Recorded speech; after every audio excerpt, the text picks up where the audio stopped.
To fear or not to fear? That is the question.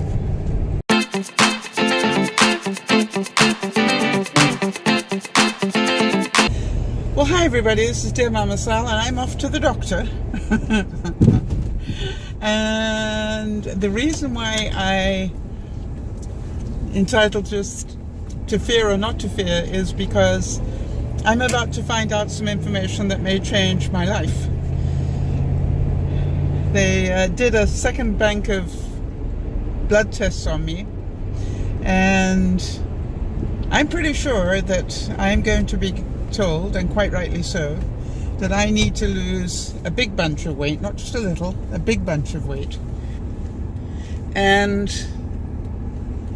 because I'm pretty sure that that's what it is, I am actually not in a whole lot of fear because I'm in reality. I wonder if that makes sense to anybody. I am not fearful that they're going to tell me that. I'm pretty darn sure they're going to tell me that. And I'm not quite sure how I managed to pack this weight on. A lot of you know that by this time last year, I was nearly down to my ideal weight. And somehow or other this year, I have managed to put back everything I took off and then some. Some of you know this story.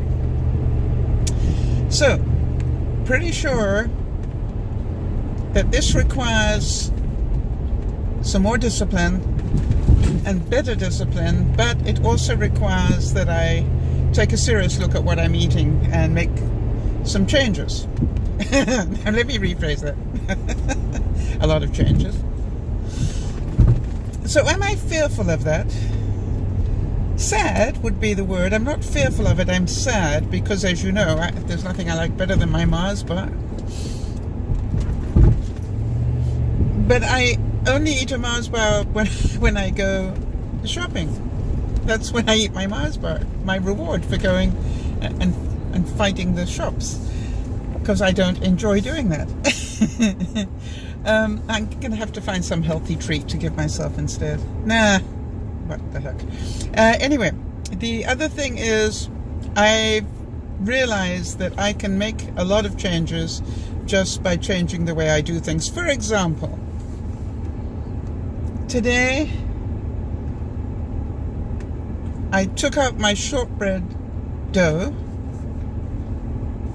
because I made it and I didn't do a quality control on it, and you and I both know there's no way I can serve people my shortbread if I haven't quality controlled it first. So I actually did take it out, and what I did was I took enough for 3 small cookies and then put the rest back in the freezer. Now, that's what I'm learning. There is no chance of having seconds because it would mean I would have to get it out, thaw it, and start all over again. So one of my learning things is take yourself away from that temptation. Because you and I both know that shortbread tasted so good, I was definitely going to have to do a second round of quality control just to make sure that it was as good as I thought it was. But I didn't, because I put it away. I also made sure that this morning I started my new life with a healthy breakfast. I made a 2-egg omelette with vegetables, and it was sort of like a brunchy omelette. And I pre-cooked some vegetables last night so that I can just quickly drop them into things like an omelette. So that was another step that I'm taking. The other thing I did, and I'm quite interested to try it, and if you are interested in this as well, let me know. I bought a book on gluten-free baking, and some of the things in there looked absolutely wonderful. Like gluten-free bread, gluten-free sourdough, gluten-free everything. And I thought, boy, I'm probably not the only one that would be interested in that.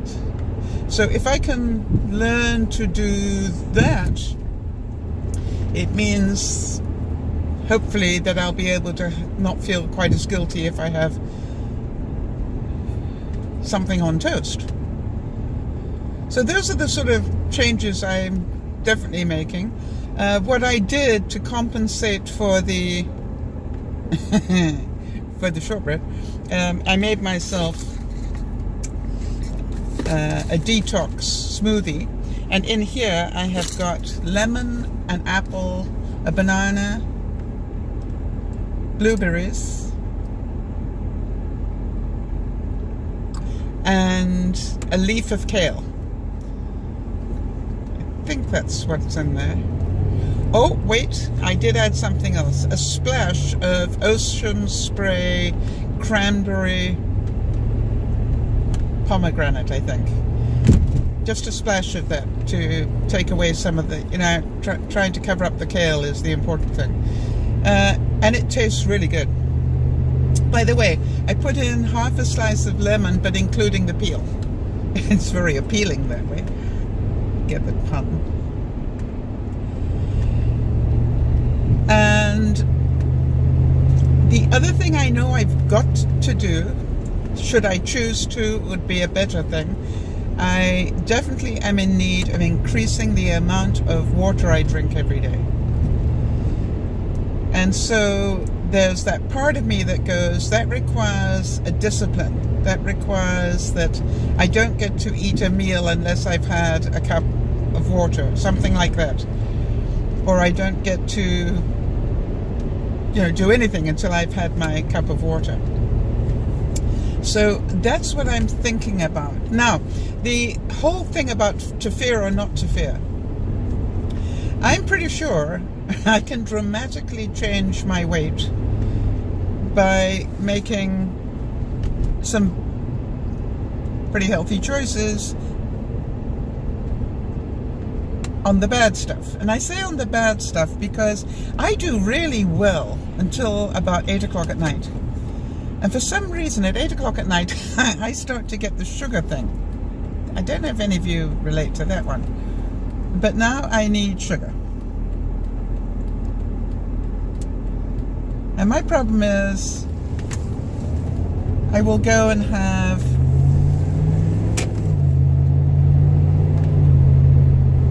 a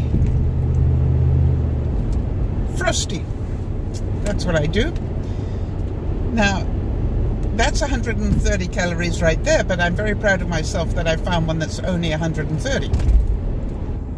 But my problem is, it tastes so good that, of course, I go back for a second. So that requires discipline as well. No more of that. It's not that I can't have a Frosty, but cutting the second, third, or fourth one down will be a really good idea. You see? Yeah, that's how I'm going to do it. Now, the big fear, should I choose to go into fear, which I choose not to, but the big fear would be, do I have to exercise now? And the answer is, I guess, yes, for my health.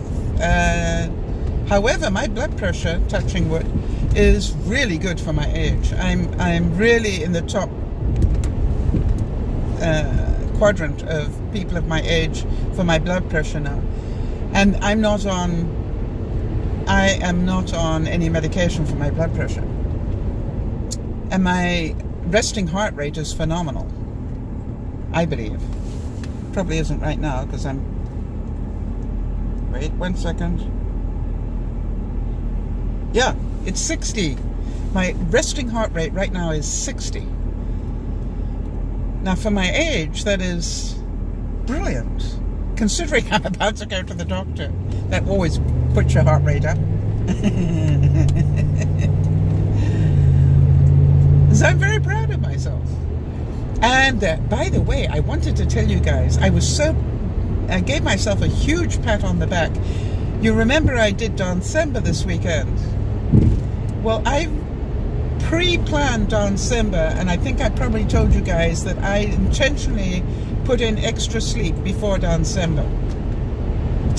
And what I did, and what I was interested in seeing, is what did I average, knowing that I had lost a full night's worth of sleep in doing December. And I still averaged nearly, I think it was 7 hours a night, including missing out that full night. So proud of myself. That means I did enough catch up during the previous days to compensate for doing December. Yes! So again, it's about pacing, isn't it? It's about knowing what you need. Now, one of the conversations that came up today was how stressed we are or are not about Christmas. Well, I want to thank all my viewers. Big thanks. Thank you, thank you, thank you. Because this year I decided maybe I wasn't the only one that stresses out over Christmas. And I started to do a Christmas countdown for my viewers, unquote, back in November.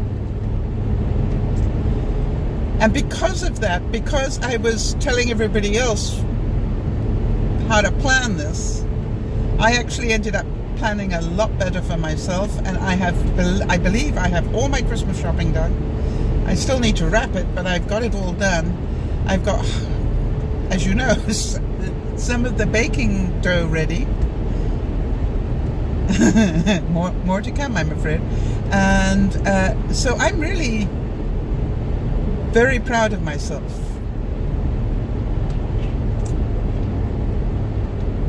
It's the best I've been in a long time, probably ever.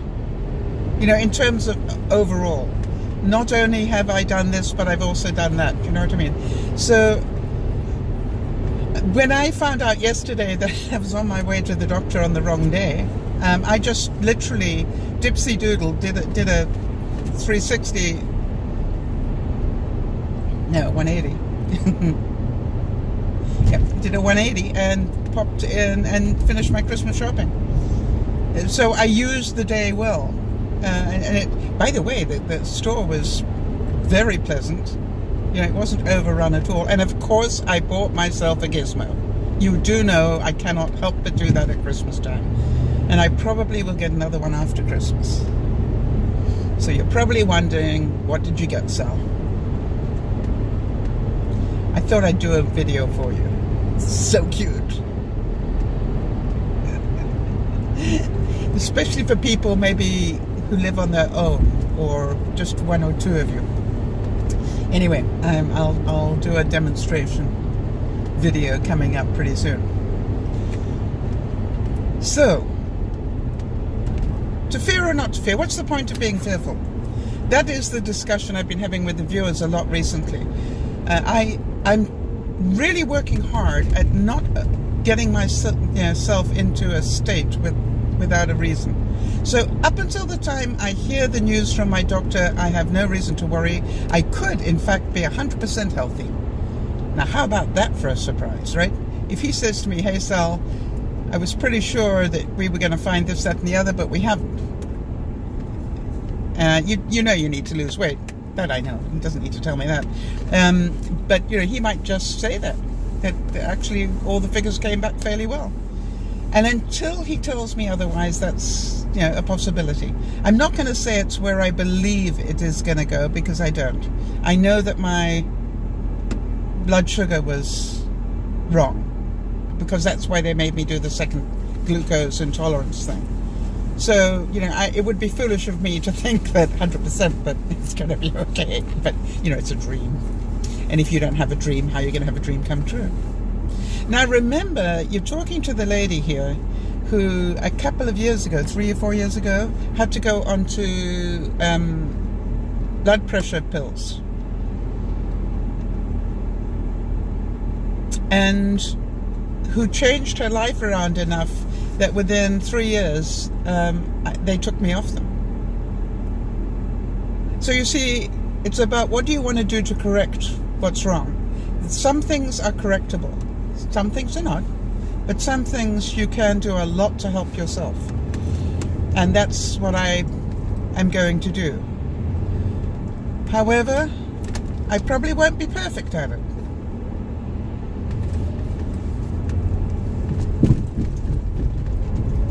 And I'd be very surprised if my doctor thinks I will be. He's known me a long time. But I will definitely be making some different choices. So, to fear or not to fear, I choose not to fear. Now, the video I'll do on the way back might be different, depending on what I hear. 'Tis the season to be jolly. La, la, la, la. Remember, look after one another, but most of all, look after you. Bye-bye for now.